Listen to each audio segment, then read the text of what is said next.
things are on. I am Sharmila Conger. I am also with the SHIO organization. And the past sessions this morning have really been about setting the context around Common Core implementation. And context is extremely important, especially as it raises questions for us around what we really need to do in our work. And so it is my extreme pleasure to introduce the next session, which is called Structures for Statewide Communication and Collaboration. One of the key things that we need to do in order to achieve these goals in the state of flux that is continuous is for us to work across sectors and across levels in a cohesive way over time. And the only way to do that is to develop networks for communication and collaboration that cross those bridges. Today we have two leaders from state higher education to speak to us about this issue. Rich Pattenaude, who is the Chancellor of the University of Maine system, and Andrea Kelly, the Deputy Commissioner for P16 Policy and Collaborative Initiatives at the Massachusetts Department of Higher Education.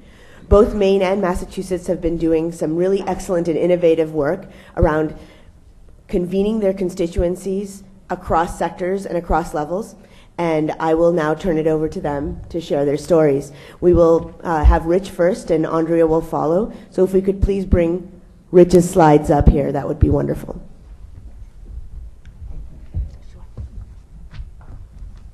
Thank you, Sharmila. I have a bit of a cold. It'll clear up as I go along here. Good morning, everyone. Good morning. It's nice to have a chance to share some thinking about what we're doing in Maine, but it's really about Maine, so generalizing will be your job. As I thought about this session, as I thought about this conference, I began to focus on the words that we're using. If you notice that the title of this is about architecture. This conference is about architecture.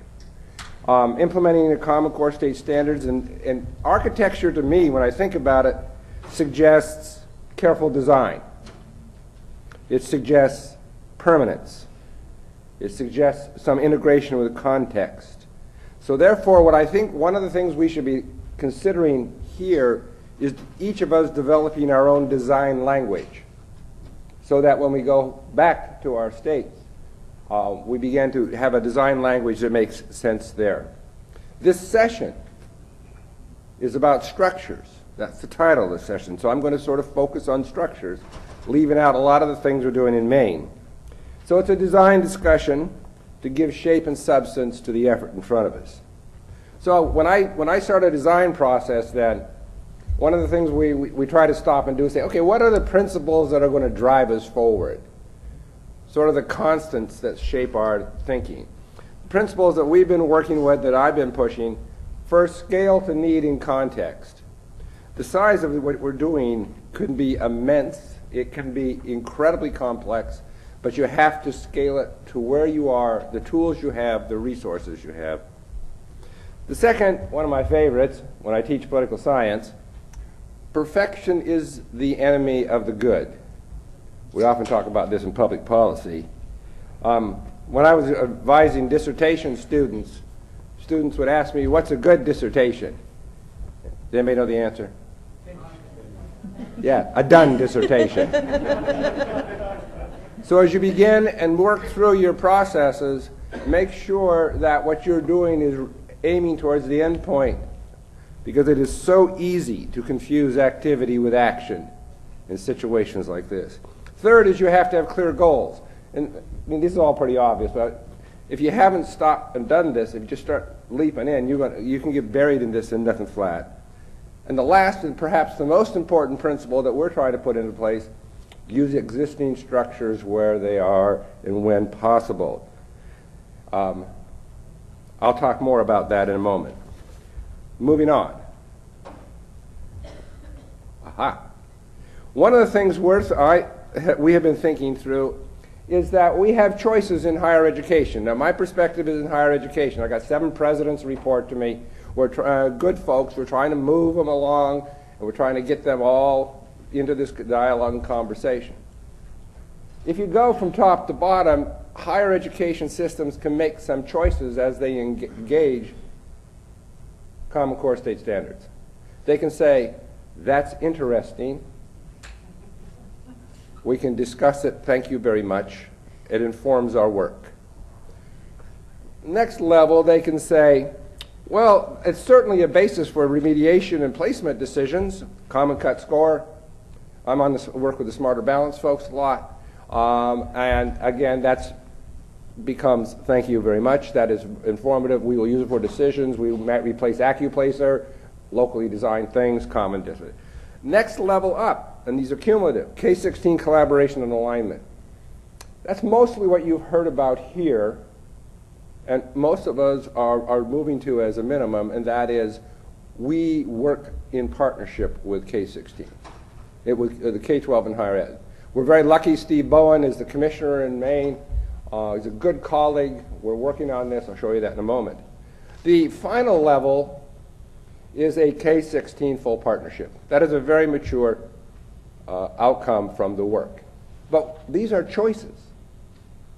These are choices, and a higher ed system or a university has to make a choice. On the K-16 full partnership, I'm going to introduce a concept for you that's very important. It's called Kentucky Envy. You don't want to go home with a whole lot of Kentucky envy. They are doing a marvelous job. You are doing a marvelous job. But how long have you been doing that? I mean, there has been great cooperation. We heard the whole legislative history. That's a long history. You can't just jump in at that level. So the K-16 full partnership is a major challenge. You have to be very cautious about that. So what is Maine thinking of? We have a few pretty clear outcomes in mind, and there's a oops at the end of this slide, I tell you. I'm trying to steer us, and I'll show you the structure in a moment, towards a K-16 collaboration and alignment. Given the politics of Maine, given the resources available, a full partnership K-16 at this point in time, I think would take too much time and energy. I don't think it would clear us away from the goal. Because as you listen to the speakers this morning, this afternoon, it is possible to want to do everything at once. It's fixing the airplane while you're flying it. You can't do that. So we're going to initially sort of pitch ourselves to K-16 collaboration alignment. Permanent conversation. John Hammond and I have talked about this. It's one of the things in this conversation that's important. We want something that endures beyond the current governor. Our current governor is very conservative. Been interested. First time in 40 years we have a Republican House and a Republican Senate. They're learning how to govern. I think the training wheels are off. Don't tell him that. But how do you put in place a permanent conversation? Because it's going to go back and forth. Third, we want to have a clear definition of college readiness. There's a lot of stuff out there. I believe in Xeroxing rather than inventing when possible. A lot of people put a lot of work in this, so we're looking at what's been done. Certainly teacher education and professional development reform will be one of our key goals. Curricular alignment, obviously. Reduced remediation. We spend about $2 million a year on remediation in our system. The data we get right now is that 21% of the students that come to the higher education system need some form of remediation. About 50% of the students that come to community colleges, separate system, need remediation. Last, obviously, we want to help improve schools. The feedback loop is very important. And my oops was, why the hell are we doing this? The bottom one is increase student success. It's so obvious I didn't put it on there. I apologize. When I rebuild this, I'm going to put it on there. Now, what does it look like in Maine? Recognizing the size of this room, that's why we had a little handout for you. Why did I do this dialogue, this particular diagram? Challenging all of my computer skills. See, one of the things about being a chancellor and a president for a long time, it's called learned incompetence. You do it long enough as a president, you can't do anything, so I'm learning all these new skills. I talked to the presidents, I talked to the senior staff, I tried to narrate what's going on around Common Core standards, and I lost them all. They said, can you draw a picture of the pieces and forces at work? I said, I think so. So I went through a couple of these, and people have found it helpful. What I'm suggesting is, can you do this for your state? I think you should. I want to walk you through just a little piece of it. You see at the top, you've got National Governors Association, Council of Chief State School Officers. Gene's leadership's been wonderful, and Paul and Muriel and everybody. And the Department of Education produced Common Core state standards, drives down into K-12, impacts that big box at the bottom, plan for K-12 in our state, which is different than the plan for K-12 in your state. Our commissioner is driving towards proficiency-based degrees, charter schools, so on, etc. That's the context we have to work in. Over the left side, you see the folks who worked hard to produce a lot of what we're doing here today. College Readiness Project, projects in 7 states, including Maine. So we created a team. And then the next box is what I want to focus on for 30 seconds. Education Coordinating Committee.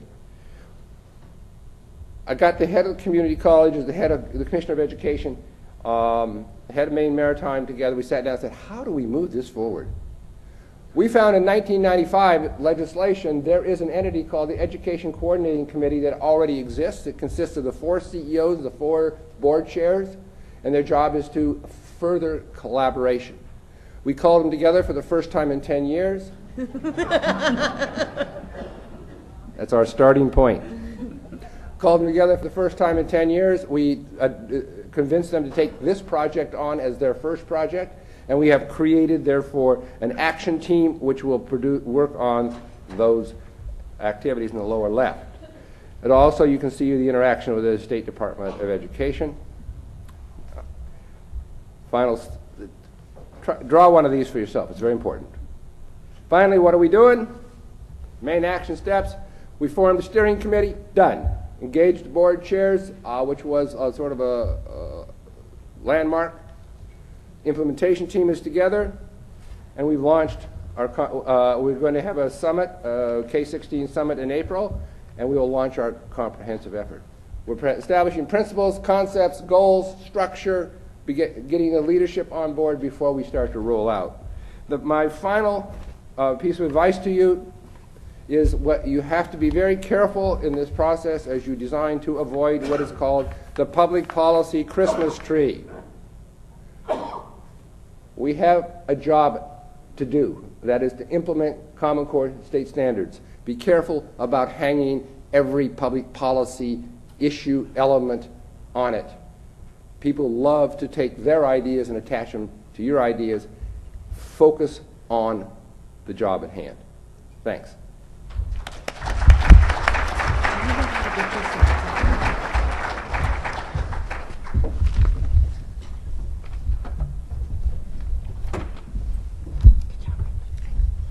Greetings to the Commonwealth of Kentucky from the Commonwealth of Massachusetts. Just going to get these slides up here. I thought I knew how to get the slides. Okay. Thank you.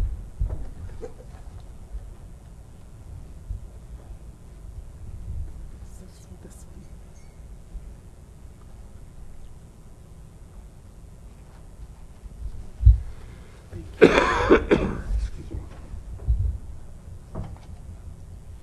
Thank you very much.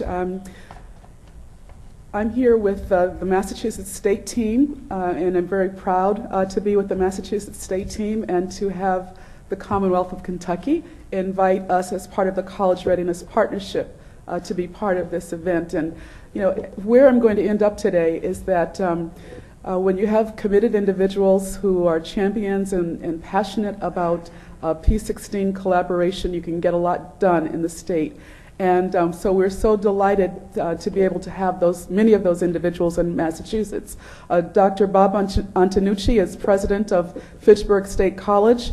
He brings not only his experience as a president to the discussion, but as former commissioner of K-12 in Massachusetts. Dr. Patricia Plummer was our pioneer P16 Chancellor of Higher Education in Massachusetts, and now as part of the University President's Office, is still pushing the P16 agenda. We also have Dr. Greg Sitharis, who is the chair of the Faculty Senate, and who was appointed to this task by his president, as well as the interim, as well as the dean of education at Fitchburg State College, who was once named the Massachusetts Teacher of the Year. And so we in higher education are so happy to be able to have in Massachusetts individuals who have long-standing history of involvement and passion and commitment.